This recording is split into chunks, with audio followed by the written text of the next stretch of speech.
शिकायतें प्राप्त on the spot कितनों का निस्तारण किया गया और किस ज़्यादातर जो डिस्प्यूट्स आए सामने वो किस चीज़ में? देखिए, जन संवाद कायम करने के लिए कई सारे मैकेनिज़्म्स हैं। तो हमारा प्रयास है कि हम सभी मैकेनिज़्म्स को डिप्लॉय करें अपने इंटरेक्शंस को एनरिच करने के लिए और उनको स्ट्रेंथन करने के लिए। उसमें चाहे हमारे बहुउद्देशीय शिविर हों सुदूरवर्ती क्षेत्रों में, जहाँ पे हज़ारों की संख्या में लोग याद लेकर आते हैं, अपनी प्रॉब्लम्स बताते हैं और उनको हम ऑन द स्पॉट एड्रेस करने का प्रयास करते हैं। सेकंड, हमारी फील्ड इंस्पेक्शंस होती हैं, विजिट्स होती हैं, जहाँ पे क्षेत्र का ग्राउंड लेवल पे पता लगता है और लोगों से संवाद कायम होता है।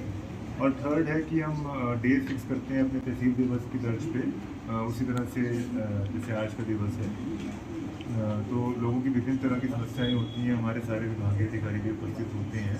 तो काफ़ी कंप्लेंट्स ऐसी होती हैं जिनका मौके में निस्तारण पॉसिबल होता है और कुछ में पहले रिपोर्ट संबंधित अधिकारी से कॉल करनी पड़ती है, उसका प्लान डिसीजन लिया जाता है। तो आज हमारी करीब 150 अप्रोक्सीमेट कंप्लेंट्स प्राप्त हुई हैं, 150 लोग ने प्रतिभाग किया है और उसमें कुछ का ऑन स्पॉट हमने निस्तारण किया है और कुछ को टाइम बाउंड रिपोर्ट के लिए निर्देशित किया है।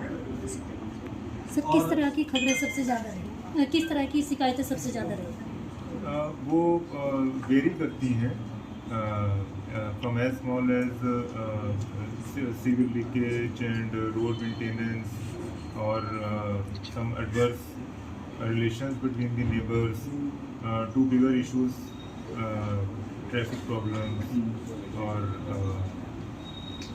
रोड्स हमारी ठीक कंडीशन में नहीं हैं, कहीं पर ओवर रेटिंग्स हैं खाद्य पदार्थों की और कहीं पर सोशल सर्विसेज जो एक्सेसिबिलिटी में प्रॉब्लम्स हैं प्रमाण पत्रों में, पेंशन्स में। सो विभिन्न तरह की कंप्लेंट्स देखने को सुनने को मिली। ज़्यादातर लैंड डिस्प्यूट्स की बात रहती है, तो क्या माने कि जिस तरीके से आप नहीं, लैंड डिस्प्यूट्स की भी समस्याएं सामने आई हैं और उसके लिए कुछ हमारी लैंड फ्रॉड समिति को रेफर के केसेस बनते हैं और कुछ में हमने जॉइंट इंस्पेक्शंस के लिए लिखा। कितनी ऐसी फरियाद थी जिनका समाधान आज हो गया और पेंडिंग कितनी होगी, कुछ बता पाएंगे? लगभग 1/3 का तो ऑन द स्पॉट निस्तारण करने का प्रयास किया गया है और बाकियों में टाइम बाउंड करते हुए रिपोर्ट कॉल की। सर, सरकारी ज़मीनों पे भी कब्जे को लेकर बार बार शिकायतें आती हैं, उसको लेकर किस तरीके के कदम उठाए? जैसे इसमें पहले भी आपसे शेयर किया है कि तहसील स्तरीय समितियाँ ऑलरेडी बनाई गई हैं, जहाँ पे सरकारी ज़मीनों में कब्जे की बात है वहाँ पे कुछ हमारे कोर्ट्स में भी केसेस पेंडिंग हैं और जहाँ पे इंक्वायरीज़ की आवश्यकता है वहाँ पे इंक्वायरी रिपोर्ट भी मंगवाई गई है।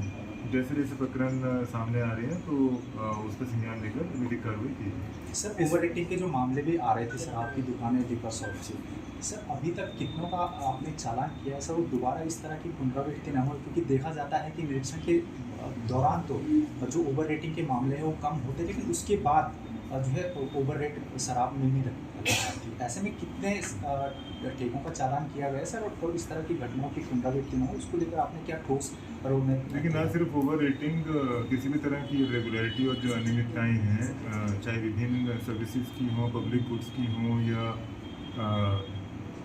पदार्थों को ट्रांजैक्ट करने की हों, उसमें निरंतर एनफोर्समेंट की आवश्यकता होती है। वो वन ऑफ इंस्टेंस से वन ऑफ कार्रवाई कभी नहीं होती है। तो इसमें निरंतर मॉनिटरिंग और एनफोर्समेंट की आवश्यकता होगी, जिसके लिए डिपार्टमेंट्स को हमने निर्देशित किया हुआ है। वो भले ही ट्रैफिक वॉलेशन से रिलेटेड हों या क्राइम्स हों या ओवर रेटिंग हो। सो विभिन्न जो हमारी इन्फोर्समेंट एजेंसीज हैं उनको ऑन द टोज रहना पड़ता है, वो अभियान चलाना पड़ता है पीरियडिकली, लगातार। तो उसी से डेटरेंस क्रिएट होता है।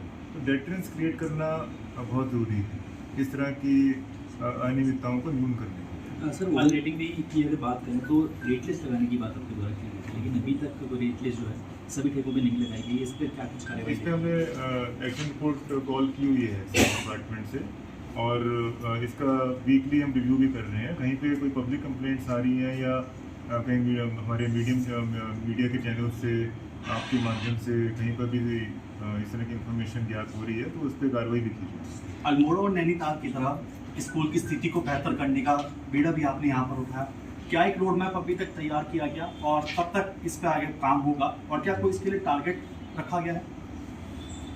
हमारा रोड मैप 2 महीने का है, जिसमें स्कूल्स को आधुनिक बनाने की जो लक्ष्य हैं वो शिक्षा विभाग को दिए गए हैं। वो चाहे वाइट बोर्ड्स हों, समुचित प्रकाश व्यवस्था हो क्लास में, उनका एम्बियंस कलरफुल करना हो, बच्चों के लिए फर्नीचर हो, प्लेग्राउंड एक्टिविटी हो, एटलीस्ट वन आउटडोर एक्टिविटी हो, या टॉयलेट्स हों, उनकी किचन हो, डिजिटल स्क्रीन्स हों। तो इसमें रोड मैप ऑलरेडी हमारा रेडी हो गया है, वो प्रसारित भी कर दिया जाएगा।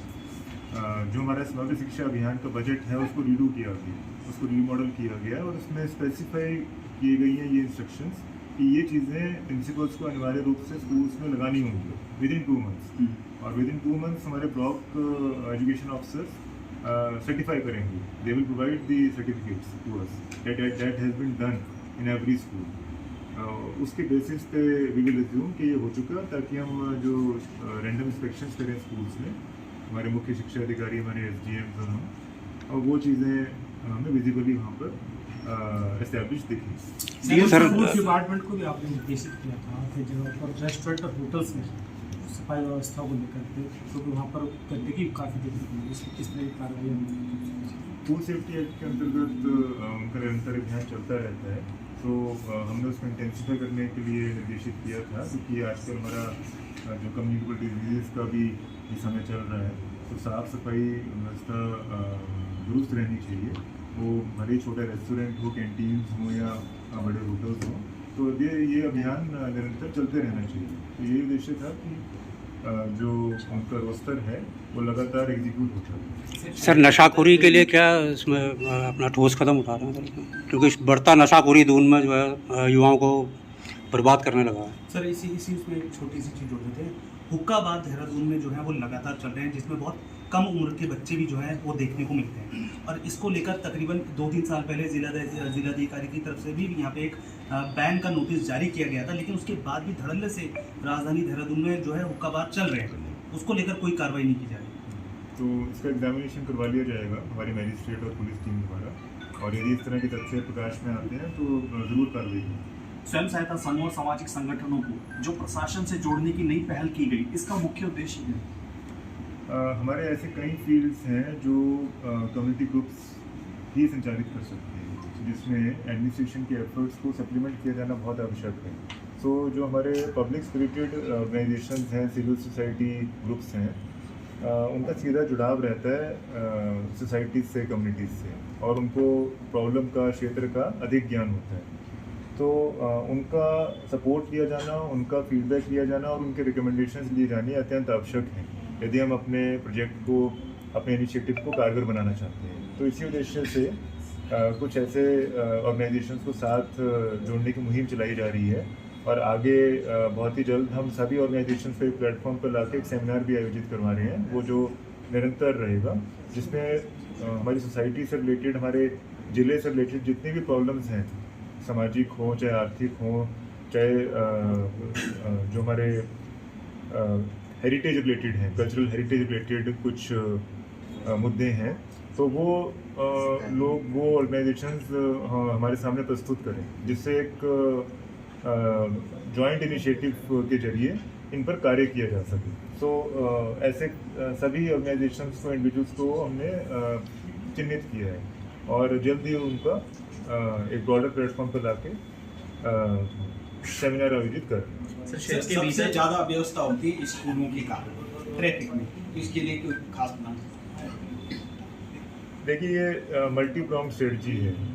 सो स्टैगर्ड टाइमिंग एक व्यवस्था है, पार्किंग बढ़ाना एक व्यवस्था है, ट्रैफिक जो हमारी लाइटिंग सिस्टम है वो हर प्रत्येक चौराहे पे, जो बिजी चौराहे हैं उनको रेगुलेट करना अनदर स्ट्रेटजी है। और चौथा है कि पब्लिक ट्रांसपोर्टेशन को जितना इंसेंटिवाइज करें, जितना ऑगमेंट करें, वो सबके हित में है। लोग इंडिविजुअल कार्स, इंडिविजुअल व्हीकल से ना चलते हुए पब्लिक ट्रांसपोर्टेशन को जितना डिप्लॉय करेंगे, जितना यूज़ में लाएंगे, उतना ही हमारी ट्रैफिक जैम से निजात मिलेगी। सर स्कूलों से क्या इस बारे में कोई मीटिंग आयोजित करवाई जाएगी आपकी? अभी इसको हम रिव्यू करने का प्लान है। जो अभी व्यवस्था चल रही है स्टैगर्ड टाइमिंग्स की, स्कूल्स की भी कुछ इसमें सजेशंस आ रहे हैं, तो जल्द इसके जॉइंट रिव्यू हम करें। सर, शहर के भीतर कई ऐसी सड़कें हैं या ट्रैफिक लाइट्स हैं जो कि जर्जर हालत में है, इसके लिए कोई दिशा निर्देश आपकी तरफ से दिए गए हैं? ट्रैफिक को लेकर ऑलरेडी एक विस्तृत मीटिंग प्रपोज करने जा रहे हैं एसएसपी हमारे मजिस्ट्रेट्स के साथ, और इसमें कुछ हमारी ऑर्गेनाइजेशंस हैं जो इसमें काम करती हैं सोसाइटी के बीच में, तो उसमें इसका रिव्यू किया जाए। ठीक है, और कोई सवाल?